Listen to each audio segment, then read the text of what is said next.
and dozens of sketches in each show. How does it work? I mean, it's very true about that, and in fact, one of the things that I always remember from the recordings was that I would think we'd recorded in at least an hour for pretty much every recording for a half-hour show. So even within that, you double it already, as it were. It's always edited very tight and very hard, and that way that you'll get the laugh and then it comes out, which was a Bill Dare thing, which I always really liked, and it meant that you just got a lot of jokes in. Would you ever write a sketch not knowing if they could do the impression of the characters in that sketch? I learnt not to do that, shall we say, over the course of it, because that was one of the things that was a little infuriating sometimes, as if you had a really good sketch, and often impressionists will have they'll have a list, they'll have a sort of thing that they send out, and you'll pick somebody off the list, and you go, oh, it's on the list, they can do it. And then they'll come back and go, oh, right. Yes, I haven't actually done that person for 25 years. I'm sure, and then it doesn't work. Because that's the awful thing is if the impression doesn't work, then the sketch doesn't work. You can't sort of live through it. So what I did learn to do was phone whoever I thought should do it and say, I want to do a sketch about this person, what do you think? If they go, yeah, then you go, fine. If they go, I'm not sure, then you'd say, work on it. And it would also often happen that we'd really want to do a particular impression, and they'd all be set the challenge, particularly if it was a male impression, because there was 4 of them. They'd all be set the challenge, and then we'd sort of, road test them when they came in, which was always quite fun. And if it was a woman, Jan could pretty much do everyone, so that was never really a problem. And Lawrence's sitcom Rigor Mortis is going to be on Thursday, and we'll be talking to him about that brilliant, I've heard it called, sitcom tomorrow. Well, that should be a lot of fun, I should think. I think so. How can you be normal when you work in a mortuary? Well, I was taking a tissue sample from one of my fingers to check for anomalies. Why? Is there something wrong with it? No, there was just nothing on TV. From Dead Ringers writer Lawrence Howarth. Well, think back. Where were you when you had it last? Gordon, it's a corpse, not car keys. Rigor Mortis, starting in Thursday night's Comedy Club at 11, here on BBC 7. This is BBC 7. Now from 1991, find out whether or not Alan Partridge is a bit of a cream man. It's On the Hour. What do you find most useful about the top-rated newsarama that is On the Hour? Breakfast television news. No, On the Hour. Don't really know, to be honest. You've got the answer wrong. What you mean to say is you listen to it all the time. Yeah, I do. Good. And furthermore, if you were captured and held for 5 years in a foreign jail, you would listen to it all the time. Certainly would. Say, I would listen to On the Hour all the time. I would listen to it on the hour all the time and look forward to it. Thank you. And as you lay chained to the wall, kicking about in the straw and filth, what would be your one ray of hope? Just to listen to that news. What's its name? On the Hour. On the Hour. On the Hour, yeah. On the Hour. On the Hour. On the Hour. On the Hour is the name of the programme. The name of the programme which you would listen to at all times is On the Hour. Which you'd have nailed to your head. Yeah. The big hands pointing to the 7. This is On the Hour. On the Hour. Such is politics. It's a painful business. On the Hour. What you mustn't do in politics is listen to people. It's a painful business. On Radio 4. Such is politics. The news which the BBC is reporting is very confused, and that's quite right. On the Hour with Christopher Morris. I'm Christopher Morris, for it is I. Tonight's Sizey stories. The headlines. 19 in fog-bound bakery collision. Dinosaurs died out on a Tuesday, claim experts. And where now for 107 of Ridley's children? On the Hour. Plus, coming up, Bush in televised appeal for updated Pentagon office equipment. Send more money. Send more dough. Let's get the facts. And the Queen Mother speaks openly for the first time of her relationship with John Major. He's good round the place. I find him a breath of fresh air. He's good to work with. He's very enthusiastic. And, I'm delighted for the boy. He's come from nowhere. He's made good, and I wish him all the very best at Chelsea. And the news tonight is read by the continuity announcer. Over 700 people have been killed this weekend in a dramatic reconstruction of the Anglo-Saxon battle at Bremp in Essex. The event was organised by the Soiled Nut Society, who like to reconstruct battles between defending King Stit of Cernugalegging and the invading Viking Whalecock, who sacked the town in 991 BC. Things just got out of hand, said the chairman. 1 minute everyone was having fun in their costumes, the next there was blood and entrails flying through the air and landing on my face. More deaths are expected tonight. Survey news, and cream is good for you if you're left-handed, according to a survey in this week's Which Survey magazine. The report says that apparently cream is good for you if you're left-handed. The news. Time now for Sports Desk with Alan Partridge, and you're a bit of a cream man, I understand, Alan. I certainly wouldn't say no, a bit of the old cream, certainly, and I know a lot of people say, hold on with the cream there, not so good for the old ticker, but I certainly say give us another spoon of cream. Do you drink it out of a cup? Out of a cup, I don't know. Certainly if there's a bit of a trifle at the bottom, I'd probably say put some cream on that, please. Or probably. And probably have a few more if I was really hungry. This is Sports Desk, I'm Alan Partridge. And transfer news. Arsenal have bought a special Letraset action transfer pack, which includes an alien landscape and a set of 15 transfer figures of spacemen and monsters. It's great, says manager George Graham. It gives us the chance to create our own alien world with men and monsters depicted in battle or at rest as we imagine it. Title contenders Liverpool manager Graham Souness says he's not worried by this development, arguing that his multi-million-pound signings of Dean Saunders, Mark Wright and the real Ghostbusters fridge magnet should put them in contention at the end of the season. On the hour, Rich Pickings at the Media Events Interface. It's 3:30. On the hour. Time now. On the hour. For On the hour. Green Desk. Green Desk. Events Diary. A large jug of organic water is on display in Frettenham by the town clock. Visitors are requested to enter by the side. Green Desk. The Oxford University Animal Research Department finally admitted to satisfied anti-vivisectionists that there was no need for their cruel experiments on animals. But the protesters' faces fell at the news that the university intended to continue with the experiments just for a laugh. Environmental news. If it's green, we'll cover it. Rosie May with Green Desk, and remember, at this time of year, not everything is green. At home. The M25 is missing today. The controversial road system, famed for its long delays and traffic congestion, vanished earlier this morning. Police say this is just the latest in a spate of serious road thefts and have issued a description of a man seen by local residents yesterday scraping the surface of the road with a spoon. With me to discuss the issue is Transport Police Officer Mark Plimmer. Good evening. Good evening. Mark Plimmer. The time is 28 to 2:30. Now this week's special report, which squints at how the recession has hit the centuries-old family matchmaking firm of Barton's Matches. Susan Chaffinch went up to Brainsbury to visit the Barton's factory and watch it sack all its employees. There she met the owner, Sir Gerald Barton, but her report opens with the voice on tape of her asking to Gavin Trawl, the company's London marketing consultant, what he was doing for the company, Barton's Matches, to her question. Who in sodomy wrote that? What are you actually doing for Barton's Matches? Don't know where to start. Lots. What I did was I got rid of the gruffers. Now, I know you're going to say, what are gruffers, Gav? Well, they're the men who attach the sandpaper to the boxes, and I thought, why? What are they doing, And I, quite brutally, but, you've got to be brutal to be brutal, really. And I got rid of them all, sacked them, in fact, fired them, said ciao, and hired a Belgian firm of hairdressers. Why? People say, Gavin, why? And I say, simple. They're not experienced, but they are a lot cheaper. For Sir Gerald, the Barton's collapse is overshadowed by more personal tragedy. There was an accident, Sir Gerald, last year involving a small boy at Matchland. Matchland is a theme park, and the idea was to reproduce exact replicas of every capital city of Europe in matches. Not actual size, obviously. And this young lad was in Rome. He got a bit excited. He was a Catholic family.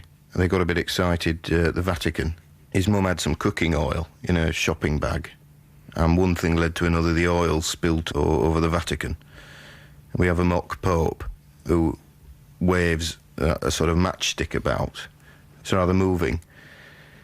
They got a bit excited and the dad lit a fag and there was a kerfuffle, and the whole of Rome and Venice as well, in fact, went up, and half of Amsterdam.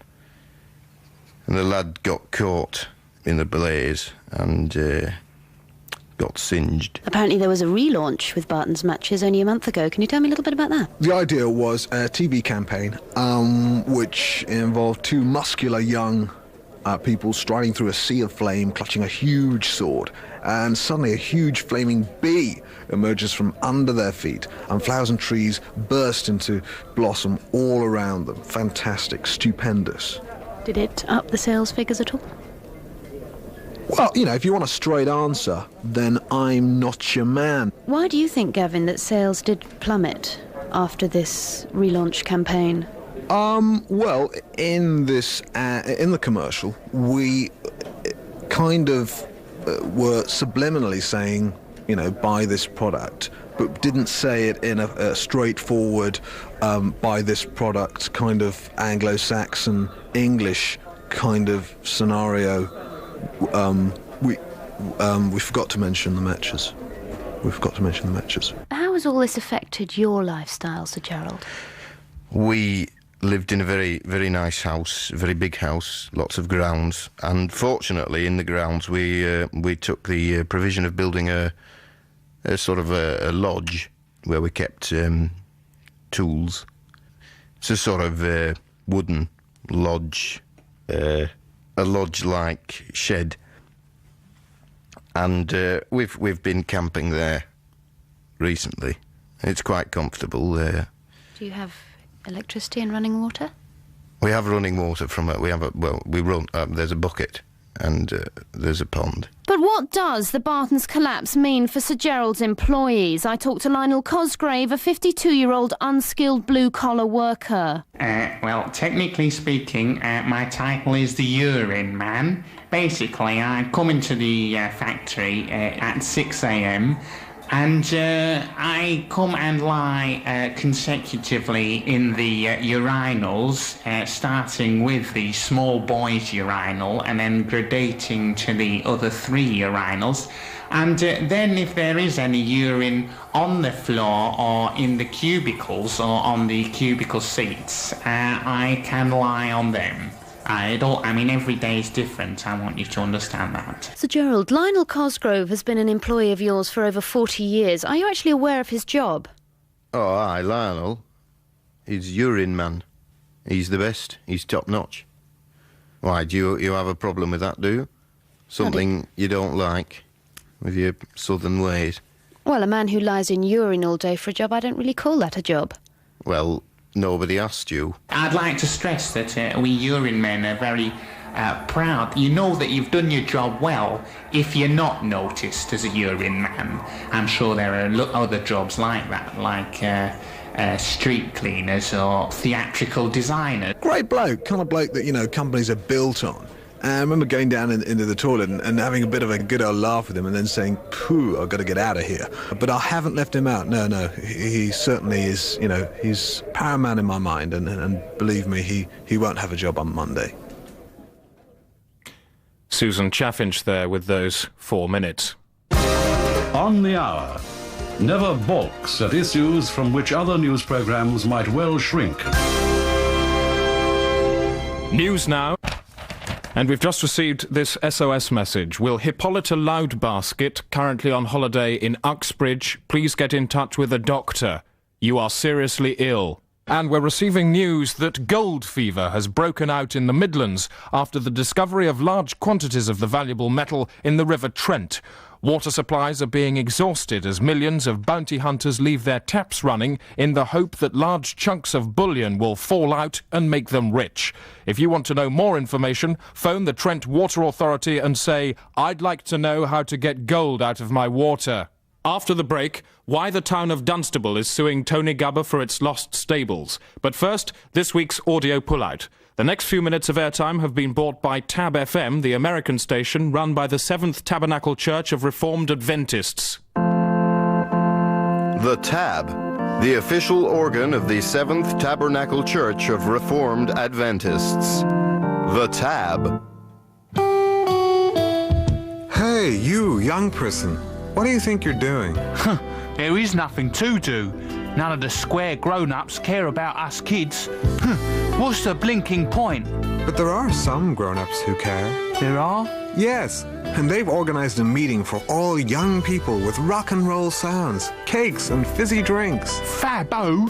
Where is it? It's at the Seventh Church of Reformed Adventists, Peckham High Street, right by the laundry. Oh no, a church? Boring. No, it isn't. Oh, all right, you've talked me into it. But what will this meeting involve?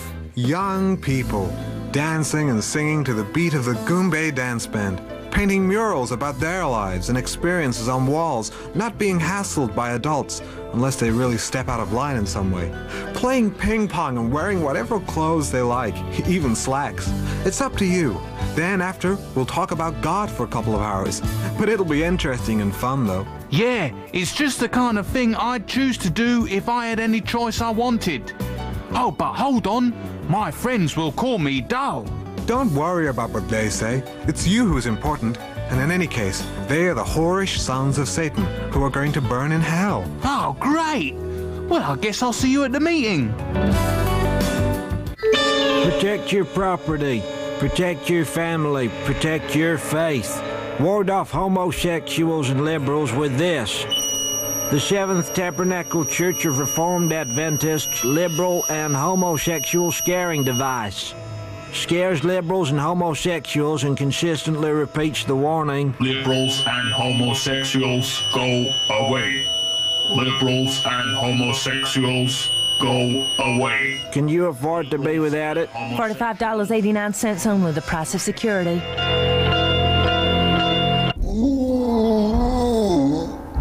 The beginnings of the planet Earth as the heathen unbelievers would have us think it was.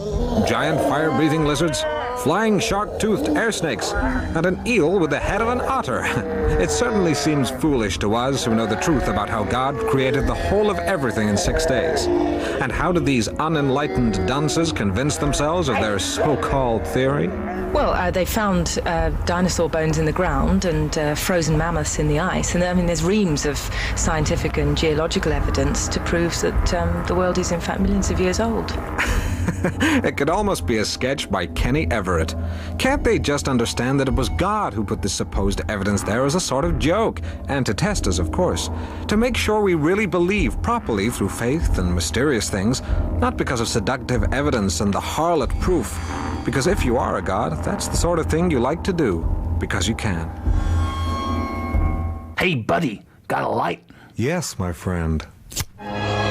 This lighter is the light of faith. See how it shines. Wowie zowie! The Light of Life lighter, only $21.25. Not to be used for lighting cigarettes, the amusement of devils. Power of the Spirit, transparent cling film.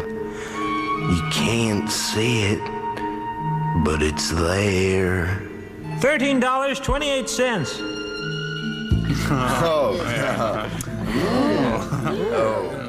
People doing sin. The fools. Don't they know what's going to happen? Haven't they read the Revelation of St. John? He says, in the year 1999, the world will be run by a computer called Satan, a clever concealment of the name Satan.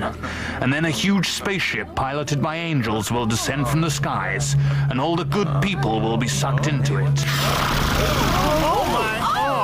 And the bad people will be attacked by radioactive weevil insects and invisible vampires, and be spun into a giant web and have their blood sucked out slowly by others. And I'd like to see them sin after that. yes, it's all there in St. John. The only way to save your soul is to join our church and book your place on board the Saucer by ringing 0893-77-666. Reservations $300,000 or $500,000 for first class. On the hour, the audio pullout is now complete. Welcome back to On the Hour. Stories coming up after the semicolon. Outcry over domestic squalor in Corbridge. How do they expect us to sleep with all these beds in the way? Plus, 3 days on and the clean-up continues in Chester Zoo's Antelope House. I am still shocked. I mean, the blades must have come right through here. The ones that died were the lucky ones. I mean, look at him. But first, the news. All milk should be sterilised. That's the verdict of a Commons Select Committee report published tomorrow. Unsterilised milk is dangerous to the health and causes diseases. When informed that it is already common practice to sterilise milk, the chairman of the committee replied, "Oh well, that's no fun then." Finance news. 5555515 up down. This is Sports Desk. I'm Alan Partridge. Hunting. Buckinghamshire's radical new vegetarian hunt has run into teething troubles. Their pack of rabbits has responded well to training, but the local children, paid to drag vegetables at speed through the fields and woodland, became tired very quickly, meaning the hunt ended early with a successful but unsatisfying capture of a turnip, 3 carrots and some leaves. Some veggie burgers left in a local garden were liberated by carnivore hunt saboteurs, who left confusing trails of salad dressing along busy roads and railway lines. Racing tips today. At the 3:30 at Tavistock, we go for number 5, Santa's Boyfriend. And the 4:30, the Barbara Bush Handicap, we put our money on horse number 2, Dr. Jeremy Simpson. The going at Tavistock today was good to flimsy. Alan Partridge with today's sport. And I understand over the weekend, Alan, your wife died. Certainly. Straight like a bolt out of the blue, as they say. Was just working on the extension and got a phone call, and that was it. She was gone. Certainly. There's an inevitable psychological backlash which could last up to 10 years. Yes. Well, certainly I'm hoping it's going to be a bit shorter than that. I've seen a guy for counselling and trying to sort of keep things in perspective, certainly keep things together. It's the important thing. Still, nice to have a bit of time to yourself. Yeah. Green Desk. Green News update from me, Rosie May. Old women's pants. Burning old women's pants is a fantastic and viable alternative to oil-based and nuclear fuels, claims Mr. Philip Griffiths of Solihull, who has designed and built a 12-seater minibus that runs entirely on old women's pants. Rosie May. And I bet you one day she will. On the Hour campaign. Last week, our law campaign exposed festering sores in the flank of public understanding. This week, It's Your Mouth gives you the chance to solve the problem. Follow the letter of the law. Is the letter of the law followed closely enough? No. How closely should we follow it? Well, we ought to be right up on top of it, within about an inch of it, murder. Within about an inch? Yeah. At what sort of speed should we follow it? 50 mile an hour. What in your book is the letter of the law? Is it big enough at the moment for people to see, this M? No. How big should it be? Oh, about 6'6". On the Hour, the face of reason in August and September. Now, if you live in a region, you'll probably be aware of the value of regional broadcasting. Jimmy Tinker of our Let's Look Local unit has this special report. It's your region, it's your region, it's your region. Hello and welcome to It's Your Region with me, Jimmy Tinker. Welcome, hello, welcome, hello. And this week we're at Target, near Clister, the county town of Loaf. And as I've discovered to my cost today already, that's with a PH, not an F. It's your region, you know where it is and how to spell its name. Loaf shares its borders with Larkshire, Boset and Wilk. It's a region with a character all of its own. It's a region with a character all of its own. As our reporter Michael Brass has been finding out. Hello. Hello, sir. My, you have got a funny local accent. You don't work with your hands for a living by any chance, do you? No, sir. I can tell, actually, because even though you sound like a straw-sucking eagle, you do know who to call sir. Oh, yes, that's right. How do you say, yes, that's right? Yes, that's right. In fact, you say, oh, yes, that's right, after everything everybody says, don't you? Oh, yes, that's right. Can you talk us through your choice of clothes when you get up in the morning? Just get dressed. Just get dressed like that? Oh, yes, that's right. Well, you do seem jolly unsophisticated. What about music? How do you listen to music? Just listen to it, relax with it on, sit back and hum them or whistle. Do you mean you don't actually sit there and write it all down? Oh, no. What a good old-fashioned surf you are. Thanks very much for taking the time to show us how backward everybody is around here. It really has been awfully funny. Thank you very much indeed. Looking round your region, we're your region legion. The local television programme for Target is Bang on Target, hosted by Michael Bang. The American inspiration steers mainly on the plur. Sorry, Michael, you'll have to change your tie. It doesn't quite clash with the jacket. These are the final preparations seconds before tonight's show goes on air. Elocution lessons have all but eradicated my local accent. Makeup, could you adjust his face? I think we've got a bit of slip on the forehead. I'll be on the 9 o'clock news before you can see Jack Robbins on. Remember, Michael, pause in all the wrong places, use confusing inflections, emphasize inappropriate words, and spend the first 10 seconds looking at the wrong camera. It's 6:30 in the region. Time for Bang on Target with Michael Bang. Good evening. But first, the news. Hopping lessons for Timmy the amputee badger, a leaf is found lying near a pavement in Sproul, and how far are we from Kent today? But first, our main story. A cardboard box is still blowing around the town centre tonight. Earlier today, the box, a brown cuboid robustly constructed from a corrugated wood pulp composite, was seen near A Road with a white line down the middle and cars running in both directions. Police have issued a description of a man. And don't forget, later in the programme, weather predictions with Michael Todd and his climatic worm, and news of today's nuclear accident, in which a 17,000 megaton warhead blew up France. We'll be discussing its effect on plans for a new cycle path in Target city centre. It's your region, it's your region, it's your region.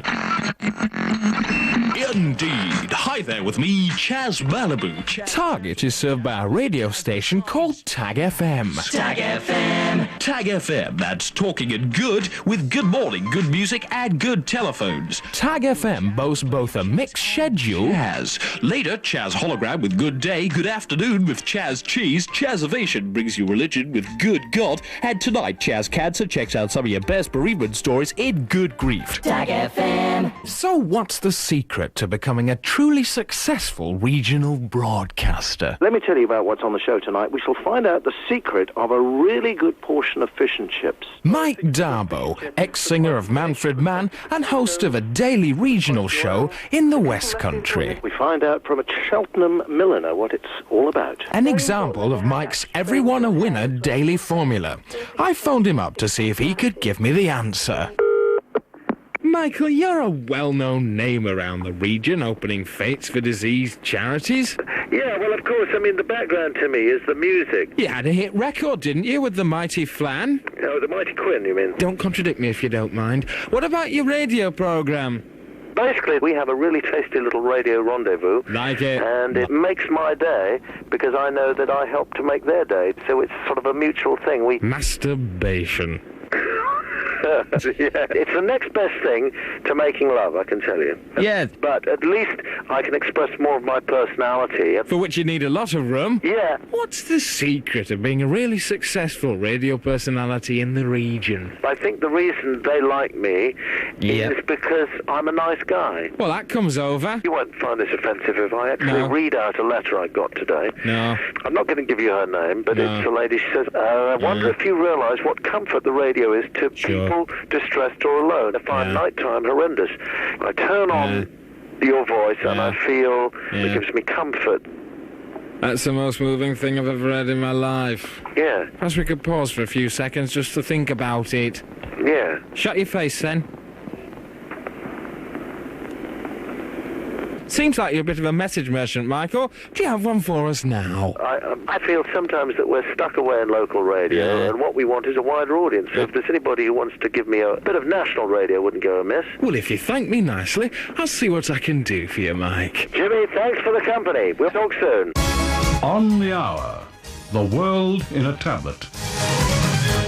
Just time for tomorrow's weather. Over to the Weather Centre now with Frank Green. Good evening, Frank. Good morning, John. A lot of dry, bright weather today with a ridge of high pressure over the British Isles in southeast England, in Wales and northwest England, the extreme north in East Anglia, the Midlands, Northern Ireland. It'll turn out to be very warm too, up to 24 Celsius, 23, up to 22 Celsius.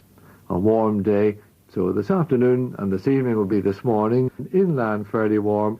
Even so, quite a warm day with the extreme north and the extreme south. It'll be a dry day, and a dry day here, dry with some evening thunderstorms. And that's the weather. Closing music. Just time to have a look at tomorrow's papers. The Times, exhumed man wins free haircut. The Independent, orange-fingered scientists aim to grow cauliflower cheese. The Mail, 49 squid wrestle for sandwich. And The Economist, horse theft twins suspended from textile apartment. There's a photo there of Tony Gubber. That's it.